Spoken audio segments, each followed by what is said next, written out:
Hey y'all, thanks so much for joining us today at The Heart. My name is Dominic Insenius. I'm the leader of this church community, and I'm so grateful that you have taken some time out of your day in your journey of faith to be a part of what God is doing here in the city of San Marcos. We have a saying around here, you don't have to go to church here to go to church here, and that means you are welcome to enjoy this message from your tablet, phone, or computer, wherever you're watching it on. Big things can happen when we expect God to move. So I pray today that God would speak to you through this message. The message today can encourage you and empower you to move throughout your week and what's next in your life. So enjoy this message. Today we're going to be talking about curiosity and doubt and how that makes space for things in our life. And, you know, curiosity and doubt is what made space for this church to even start. And it's what made space for the decision that we made together as a group to bring this church to an end, to a close. And some days are easier than others. And so if you don't know this already about me, which I don't know how you would not know this about me, but I am a crier. I spent a lot of my life like holding back emotion, holding back, tears like you're supposed to, I guess, or whatever. And I've been doing a lot of work over the last couple of years to not do that. So if they flow, don't worry about it. I'll push through it. But I just wanted to be kind of real with you guys on where I'm at today. We're in the countdown of the last 4 weeks of The Heart. There is 3 more Sundays, including today, so 2 more after this. And what I wanted to dig into over these last few weeks that we had together is kind of looking back over the last 8 years is what are some things that we have learned? What are some things we've picked up along the way? And I don't know if you could sum it all up into 4 weeks, but we're going to try our best. Last week, we talked about one of the things that we learned over these last 8 years is, I forgot what it is. I'll have to write it down. Oh, yes. Holding on loosely, right? Holding on loosely to things, to the way we approach ministry, life, faith. Holding on loosely to the people that come to serve at the Heart, that volunteer their time, that come to visit us for a while. Holding on loosely to those things, knowing that none of that belongs to us, that we are here fundamentally as in a position to serve God, to serve God's church, to do our small piece in everyone's journey of faith that even darkens those doors, right? We want to be able to help someone find where they need to be, where they want to be, and make the space. That's the most vital thing that we've ever done in the last 8 years here at the Heart, is intentionally create the space for you and everyone who's come before you to be able to explore their faith, to be able to safely and confidently explore their faith. And maybe you could do that other places. You absolutely can. But it's been vital for us, crucial for us, to make sure that that space that we created for you to explore your faith came without judgment, no matter where you came from, no matter who you are, no matter where you were in your journey of faith. And it came with grace, with understanding.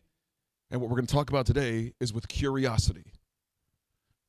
Something I've learned, that I've seen throughout the 8 years here at the Heart, is curiosity makes so much space. Curiosity and doubt. And I wanted to bring you guys in on an inside joke if you don't already know it.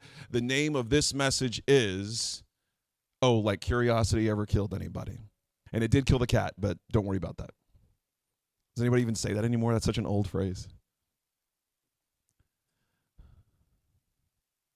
I want to talk about the curiosity that you have in your life, or maybe you don't have in your life, and how bringing that curiosity to your faith makes space for your faith to grow. When I was thinking about this week, I used to, when we were in the car growing up, and somebody would just do something crazy in traffic. Anytime you're driving, and tell me if you're like this, I know the Bible says not to call anybody an idiot, but I don't know if the Bible predicted traffic on I-35. God might know a lot, but I don't know if he knew that. I don't know if he knew the mess I-35 would be.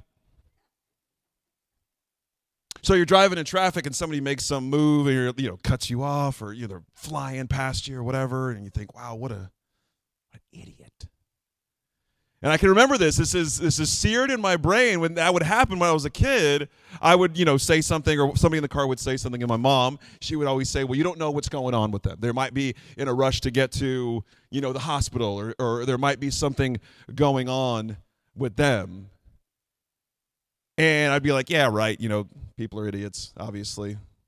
Everyone driving, I think I've said this before, everyone driving slower than me is an idiot, right? Obviously. Everyone driving faster than me is a maniac. That's how you judge it, okay? It's all subjective. And that's the whole point, right? Is we're judging all of these things, everything in our life, and maybe judge is too strong of a word for you, that's okay. We're making decisions on all of these things in our life based on where we are, what we see. We just finished a series on perspective a couple of weeks ago. We're taking all of these things through what we are experiencing now. But like my mom was saying way back then, and probably still says in traffic, you don't know. Maybe a little curiosity could make room for some grace for this person. What if they're on the way to the hospital? What if they're on the way to do something? Or imagine this, you are not the center of the universe, and other people have lives that don't involve you. Could you imagine? Incredibly rude for me not to be the center of the universe.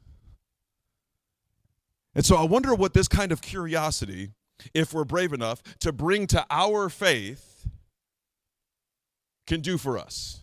Can the same curiosity that makes space for a little bit of grace in traffic, a little bit of forgiveness in traffic, can that same curiosity find its way into something as deep, as heavy, as powerful as our faith? I think it can. I really, really do. And the reason I think it can is because we have made a practice here at the Heart of making that space, of being curious, of inviting doubt.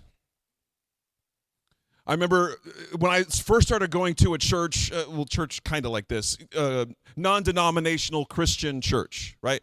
So I grew up, we were going to Catholic church and doing the Catholic church stuff. And around, I can't remember how old I was, maybe 17 or 18, we visited our first non-denominational Christian church, and it was so different and wild, and there was so much music. I remember thinking there was so much music. Does anybody remember visiting a church kind of like this for the first time? We're like, why do we sing so much? And then so as I would continue to go to these churches throughout my 20s, throughout my 30s, there was this certain way of thinking. Here's what you believe. Here's what we think. And you don't question it. And so there was this one time, I remember talking to somebody. I may have told this story before, but kind of speaks to the curiosity I'm talking about, okay? I remember talking to somebody in the church that worked for the church. And I remember thinking, isn't it weird? Isn't it weird that when we want to defend the Bible, you probably can't imagine this. I like to argue a lot. I'm sure you can't even imagine it at all. And I like to be right. And I like to convince people of my way of thinking. And so I would think, isn't it kind of odd that when we want to defend the Bible to somebody, we quote the Bible? Isn't that like a circular reference? Just a question. Okay? I wasn't trying to shake the foundations of the church or, burn the Bibles or whatever. Just a question, right? A little bit of curiosity. And I remember being told, it was so interesting, because I think it may have been like the little mustard seed of where my faith began to grow, because what I was told is, don't question it. Just believe it. And I just didn't like that. I didn't like that. I didn't like the idea that God, the creator of heaven and earth, who put the planets into motion, can be destroyed by a tiny little question. I couldn't put those two things together. And so it began this journey for me of curiosity, of asking questions. And I think sometimes, and I can maybe see where this person might have been coming from, it is sometimes, depending on where your faith is at or how you've gotten to your faith or whatever, a question can kind of seem like, well, you don't question the authority, right? Because if you question it, then you start to doubt it. And if you doubt it, then you'll go away from the faith. You'll stop having faith in God. You'll stop having faith in what you are doing.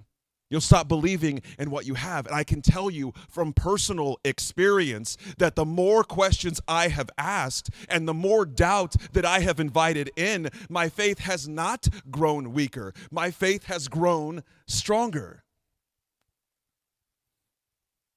Because through these questions, through this doubt, and I'm talking about the invited doubt. Do you see what the difference is between an invited doubt and say just something random happens and it's terrible and things like I don't want to speak terrible things over you, but things that happen in life, right? There's illnesses, there's sickness, there's bankruptcy, there's lost jobs, there's all of these things that happen to us. I'm not talking about those things. Those things can really help us create an opportunity to challenge our faith.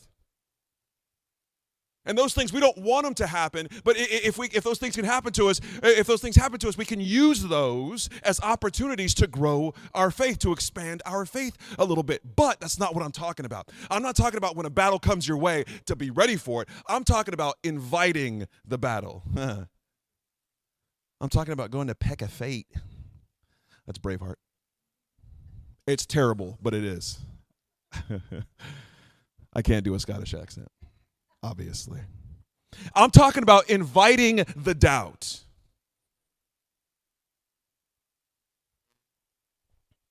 That's the real power of curiosity. And it's scary. I'm not trying to be up here and tell you, yeah, that's your next step of faith is just start questioning everything. Don't do that. That's not what I'm saying.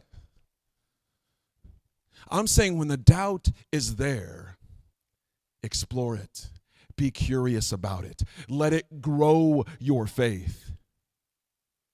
Because it's my opinion, this is not a fact, this is my opinion, that the more doubt we have in our life, it's like it expands the container that our faith can fill.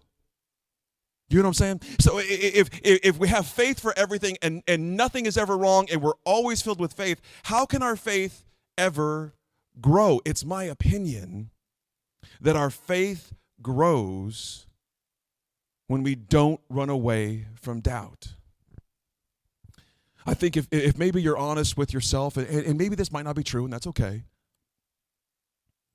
that there's been times in your journey of faith, wherever you might be in that, where you've had maybe a little bit of doubt, or you didn't understand why this happened, or why would God allow this? These are seeds of doubt. And if we're in the habit of just bypassing it, or we just brush it off, we just say, well, God is good, and then we just don't even think about it, I think what a missed opportunity to really challenge and grow your faith. I was doing some research for the message today, if you can believe it. And I wanted to know how many questions were asked of Jesus, recorded, right? Obviously recorded in the Bible, in the New Testament. How many questions were asked of Jesus, and how many questions did Jesus ask? So, I was thinking about this whole thing of curiosity and kind of inviting the curiosity in. Jesus was asked 183 questions, recorded, okay? Recorded in the Bible. I don't have mine up here, but you get it. 183 questions he was asked. Guess how many he asked? Just take one guess. Top of your head. Throw it out. Good guess. 307 questions Jesus asked. So close. Look under your chair. You got a prize. It's a kolache from last week. 307 questions. Now, maybe not all of them were curious questions, but many, many, many of them were. And maybe Jesus would use them to teach sometimes or whatever it is. But I started reading through some of the questions that Jesus asked. And I don't know where you stand. I mean, maybe you might think that God knows everything. He knows all answers. He knows it all. Okay, and I wouldn't argue with you. But do you think the same thing of Jesus? Do you think that Jesus is it omnipotent or omniscient? Omnipotent. Nope. Right? Did anybody go to school that wasn't Texas State? Burn again. One last Texas State burn before we close. Does Jesus know everything? Let's say he does. Let's say he does. I don't know. It doesn't matter. But if he does, let's say, just for fun, because it's fun, let's assume that Jesus knows what's going on. He knows what people are going to say. He knows their thoughts. He knows what's going to happen. He knows when he's going to go to the cross. He knows all of these things.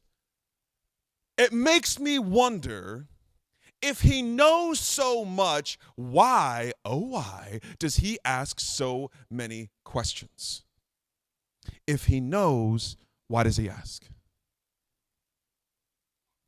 If he knows the answer, why would he ask? And I think,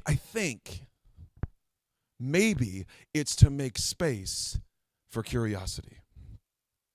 It's to make space for connection. It's to make space for communication. All right, I want to read this verse. This is Mark chapter 8, verses 27 and 29. He's talking to his disciples here. Listen to the questions he asks. And I guarantee you, at least these, he knows. He knows the answer. But he's talking to his disciples, right? He knows he's going to be teaching them. He knows he's going to be gone soon. He wants to be able to take them, or to lead them, to guide them for when he's gone, to continue this work, right? To continue this work of this new connection we were able to experience with the Creator that Jesus showed us how to do. This new way of treating people. This new way of approaching humanity. He knew his disciples were going to carry this work on. We are that work that has been carried on. Watch what he has to say. This is verse 27. Jesus and his disciples left Galilee and went up to the villages near Caesarea Philippi. As they were walking along, he asked them, "Who do people say I am?" As if he doesn't know. As if he doesn't have his own Twitter that he checks every day or whatever. Well, they replied, "Some say John the Baptist, some say Elijah, and others say you are one of the prophets." Watch this. Then he asked them, "But who do you say I am?" Do you see the curiosity he's creating?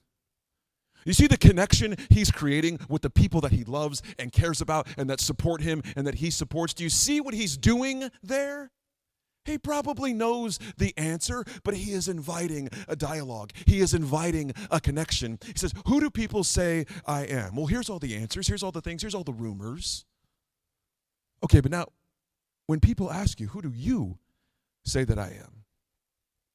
This is just one example. Oh, I'm sorry. And Peter replied, "You are the Messiah." This is just one of the examples of Jesus asking questions that I feel like, I think he knew the answer to that. There's that one story, and I usually hate quoting stories that I don't have the scriptures for, but there's that one story where there's a woman, and I think it's in Luke. It's called, she has an issue of blood. She's sick, some kind of sickness, and she says to herself, maybe you've heard the story. She says to herself, "If I can just touch his robe, I know I'll be healed." And so she makes her way through the crowd, and there's people crowding around Jesus. And this is how the story goes. I think it's in Luke, in the book of Luke. This is how the story goes. Is she touches his robe, his garment, right? Just his clothes, the back of his shirt. Healed immediately, instantly. How the story goes. She's immediately healed, and it says that Jesus felt power leave him. Right? Her faith healed her through Jesus. Do you see that? And one of the questions he asked, he says, "Who touched my robe?" Come on, man. Come on. But I wonder if he asked, "Who touched my robe?" so that she could experience a connection with him and be brave enough to come forward. Do you see what I mean? Do you see what I mean about this small dose of curiosity and how it creates that communication, that connection? In fact, I wrote that down for you. Curiosity about others in your life makes space for communication and connection. And what else are we doing if we're not communicating and connecting with the people in our life, with the people that matter, with the people that love us, with the people that we love? That's what we're doing. We're all about connection. One of our core values at the heart is connection. It matters very, very much to us. And when you have a connection with someone, inviting curiosity into that changes your perspective. It changes what you think about them. It changes how you approach them. And in the same way, this connection that we have with God, it grows when we invite curiosity.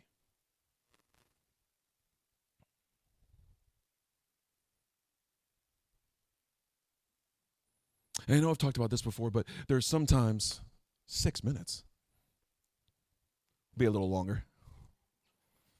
There's sometimes where I think, and I don't know if you've thought this before, something will happen in your life, and you might think, maybe out loud, maybe subconsciously, I just wish I could ask God why. You ever thought that? I wish I could ask God why that happened. I wish I could ask God why that happened and why now. Why this circumstance? Why did this happen to me? You ever thought that before? You think if God was in front of me, if Jesus was here, and I could say, okay, Jesus, can you tell me why? And also, why, you know? Maybe we would get a straight answer. But if you think about every other relationship in your life, how often do you get a real answer to why? We talked about this before, right? You ever talk to a toddler, they do something they're not supposed to do, and you say, why'd you do that?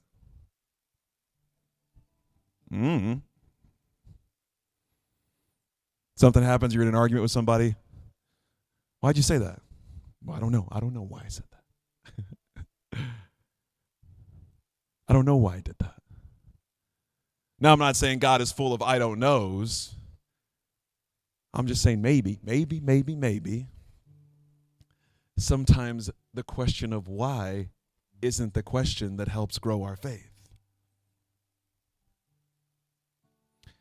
And in many circumstances, I'm not saying all, but in many circumstances, why is not helpful, even if you knew the answer. Even if you knew the answer of why, would it help you grow your faith? I submit that it would not.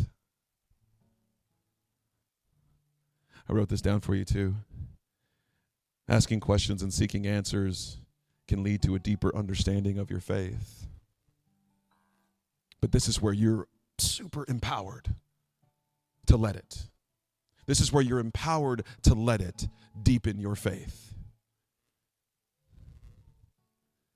Because I'm not talking about just recklessly saying everything's shenanigans, I don't believe anything. That's not helpful. That's not growing anything. I'm talking about carefully and intentionally inviting curiosity and following it up with prayer and meditation and research and understanding and asking people around you, truly being curious. I wonder, because over the last 8 years, I can tell you that I've seen it happen. I've seen it happen in me. I've seen it happen in the people around us.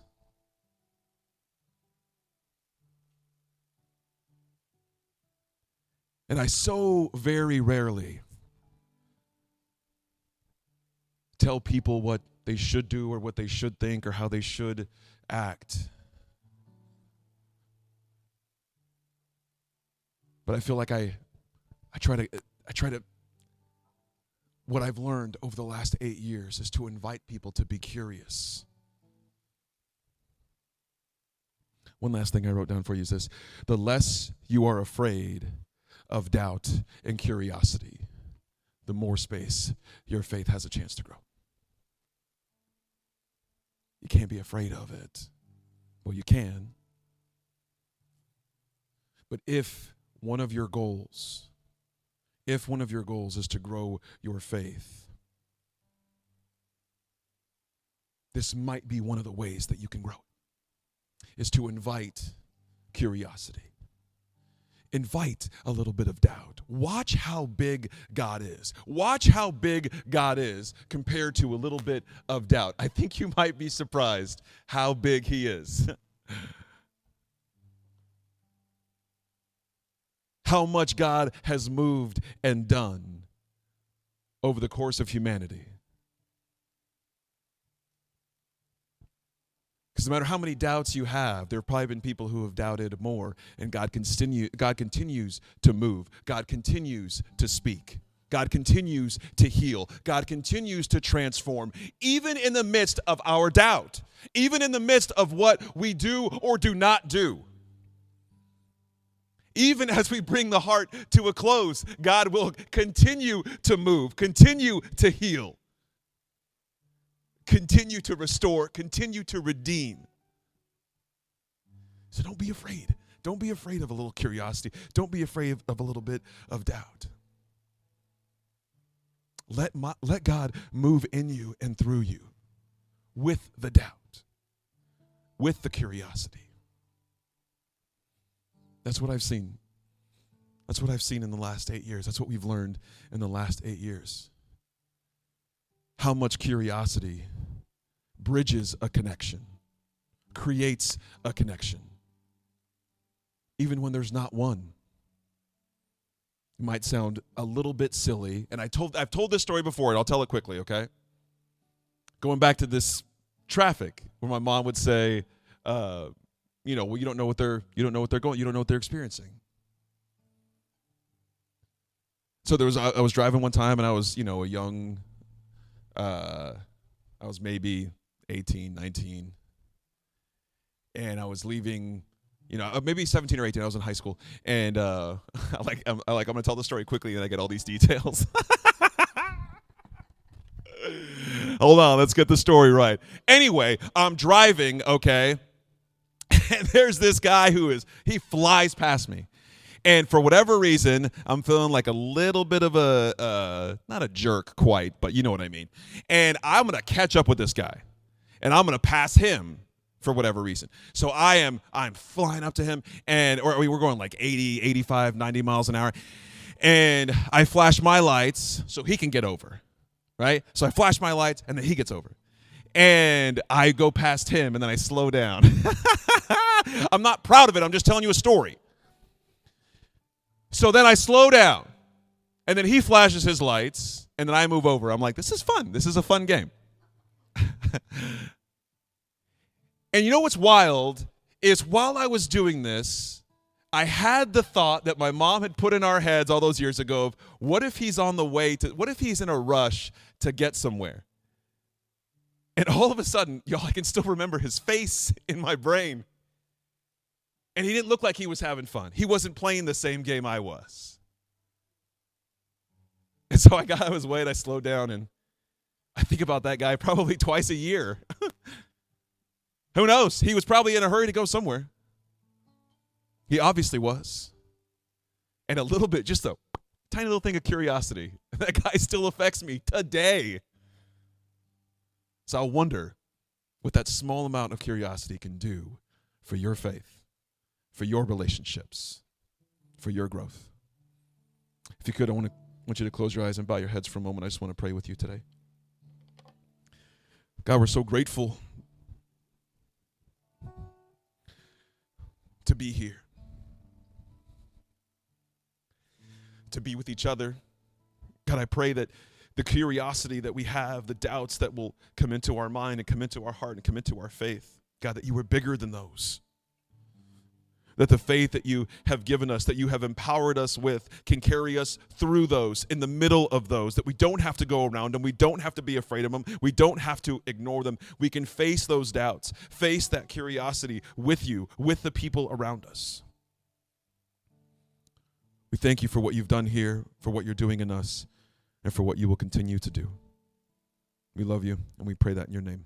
Amen. Y'all, thanks so much for joining us today at The Heart. To find out what is next for you in your journey of faith, I want to invite you to go to theheart.church/next, see what's in store for you, get in touch with us. We would love to be able to connect with you and see how we can partner with you in your journey. I hope you have a great rest of your week, and we'll see you soon.